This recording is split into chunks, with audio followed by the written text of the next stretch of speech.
10 ದಿನಗಳ ತರುವಾಯ ಭೀಷ್ಮರು ಪರಾಜಿತರಾದರು.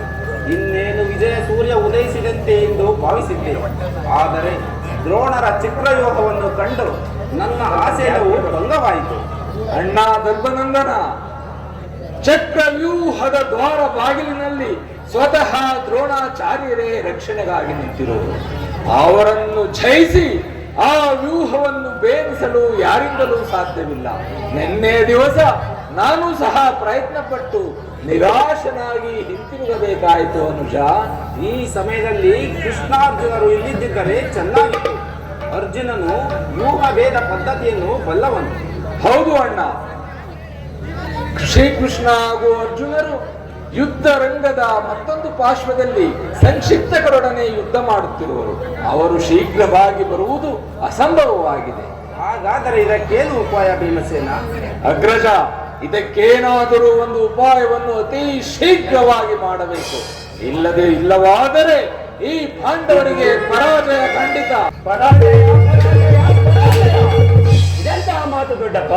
ನಿಮ್ಮ ಕೈಯಲ್ಲಿ ಗದೆಯುವಾಗ ಪೂಜ್ಯ ತಂದೆಯವರ ಕಪಿಧ್ವಜವು ಯುದ್ಧ ಭೂಮಿಯಲ್ಲಿ ಹಾರಾಡುತ್ತಿರುವಾಗ ಪಾಂಡವರಿಗೆ ಅಪಜಯವೇ? ಈಗ ನಿಮಗೆ ಒದಗಿರುವ ಆಪತ್ತಾದರೂ ಏನು ತಂದೆ? ಏನು ಹೇಳಲಿ ಕುಮಾರ, ದ್ರೋಣರ ಚಕ್ರವ್ಯೂಹವನ್ನು ಭೇದಿಸಲು ನನ್ನಿಂದ ಸಾಧ್ಯವಿಲ್ಲ.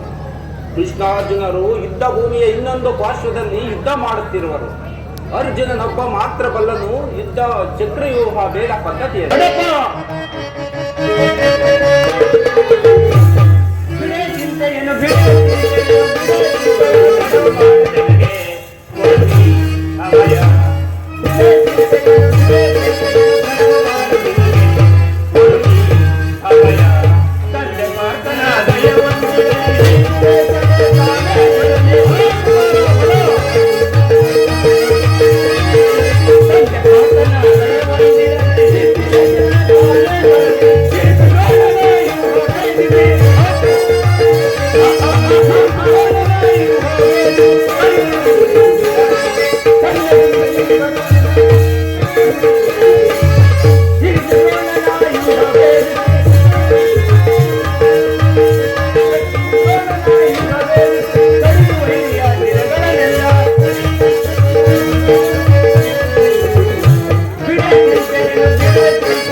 ಇದಕ್ಕೋಸ್ಕರ ಇಷ್ಟೊಂದು ಚಿಂತೆ. ಆ ವ್ಯೂಹ ಭೇದ ಪದ್ಧತಿಯನ್ನು ನಾನು ಅರಿತಿರುವಲ್ಲ. ನನಗೆ ಅದಕ್ಕಾಗಿಯೇ ಬಂದು ನನಗೆ ಅನುಮತಿಯನ್ನು ಕೊಡಿ. ಆಗ ನೀವೇ ತಿಳಿವಿರಿ, ಪಾರ್ಥನ ಮಗನು ಪಾರ್ಥನಂತೆ ಪರಾಕ್ರಮಶಾಲಿ ಎಂಬುದನ್ನ.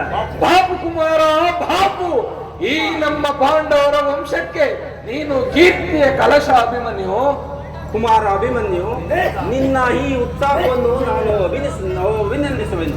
ಆದರೆ ನಿನ್ನಿಂದ ಈ ಕಾರ್ಯವು ಸಾಧ್ಯವಿಲ್ಲ. ದೊಡ್ಡಪ್ಪ, ನಿಮ್ಮ ಕಣ್ಣು ಮುಂದೆ ನಿಂತಿರುವ ಶರೀರವು ಚಿಕ್ಕದಿರಬಹುದು, ಆದರೆ ಅದರ ಒಳಗಿರುವ ಜೀವ ಜ್ಯೋತಿಯು ಚಿಕ್ಕದಲ್ಲ. ನಾನು ನನ್ನ ತಾಯಿಯ ಗರ್ಭದಲ್ಲಿರುವಾಗಲೇ ವ್ಯೂಹ ಭೇದ ಪದ್ಧತಿಯನ್ನು ಅರಿತಿರುವೆನು. ಈಗ ಅದಕ್ಕೆ ತಕ್ಕ ಅವಕಾಶವೂ ದೊರಕಿರುವುದು.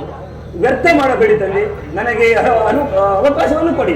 ಆಗ ನೀವೇ ತಿಳಿವಿರಿ, ಪಾರ್ಥನ ಮಗನು ಪಾರ್ಥನಂತೆ ಪರಾಕ್ರಮಶಾಲಿ ಎಂಬುದನ್ನ. ಭೀಮಸೇನ, ಬಾಲಕನಿಗೆ ವ್ಯೂಹ ಭೇದಿಸಲು ಅನುಮತಿ ನೀಡಲೇ? ಅಣ್ಣ ಧರ್ಮನಂದನ, ಬಾಲಕನ ಉತ್ಸಾಹವನ್ನು ನಿರಾಶೆಗೊಳಿಸುವುದು ಬೇಡ. ಈ ಸಂದರ್ಭದಲ್ಲಿ ಅನಿರೀಕ್ಷಿತವಾಗಿ ಒದಗಿರುವ ಈ ಸಹಾಯವನ್ನು ತ್ಯಜಿಸುವುದು ಅನುಚಿತವಾಗುತ್ತದೆ. ಬಾಲಕನಿಗೆ ಅನುಮತಿಯನ್ನು ಕೊಡು. ಕುಮಾರನು ವ್ಯೂಹವನ್ನು ಭೇದಿಸಿದೊಡನೆ ಅವನ ಹಿಂದೆ ನುಗ್ಗಿ ಆ ಕುರುಕುಲ ಕುನ್ನಿಗಳನ್ನು ಸರ್ವನಾಶ ಮಾಡಿಕೊಳ್ಳೋಣ. ತಮ್ಮ ಅಗ್ರಜ ಭೀಮಸೇನ, ಧನಂಜಯನ ಪ್ರಾಣ ಪದಕವನ್ನು ನಿನ್ನ ಕೈಲಿರಿಸುವೆನು. ಅದು ಪುನಃ ಅವನ ಕೈ ಸೇರಲಿ. ಬಾಲಕನನ್ನು ಯುದ್ಧ ಭೂಮಿಯಲ್ಲಿ ಒಂದರೆಗಳಿಗೂ ಬಿಟ್ಟಿರಬಾರದು. ಕುಮಾರ ಅಭಿಮನ್ಯು, ದ್ರೋಣರ ಚಕ್ರವ್ಯೂಹವು ನಿನ್ನ ಪಾಲಿಗೆ ಪುಷ್ಪವ್ಯೂಹವಾಗಲಿ. ಹೋಗಿ ಬಾ. ದೊಡ್ಡಪ್ಪ,